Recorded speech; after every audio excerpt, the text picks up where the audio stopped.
संदर्भातली, कारण खासदार चंद्रकांत हंडोरेंनी एक प्रकारे या सगळ्या प्रकरणाची आता थेट दिल्ली दरबारी दखल घ्यायला लावलेली आहे आणि त्यांनी एक पत्रच जे आहे ते पंतप्रधान कार्यालयाला पोहोचवलेलं आहे, सोपवलेलं आहे.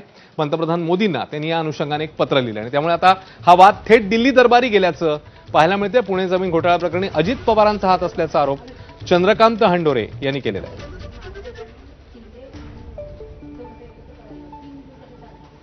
अजित पवारांचा याच्याशी संबंध असल्याशिवाय एवढं मोठं प्रकरण घडतंय का? 2000 कोटीची शासकीय जमीन, महारवतनाची जमीन, ही जमीन 300 कोटीला देण्याचा जो घाट घालण्याचा प्रयत्न आहे, निश्चितपणे याच्या मागे भूमिका अजित पवारांची आहे. आणि आता बातमी येते कोकणामधनं, कारण कोकणामध्ये आपण बघतोय की गेल्या काही दिवसांमध्ये खास करून कणकवलीमध्ये ज्या पद्धतीने दोन्ही शिवसेना एकत्र येण्यासंदर्भात चर्चा सुरू झालेली आहे.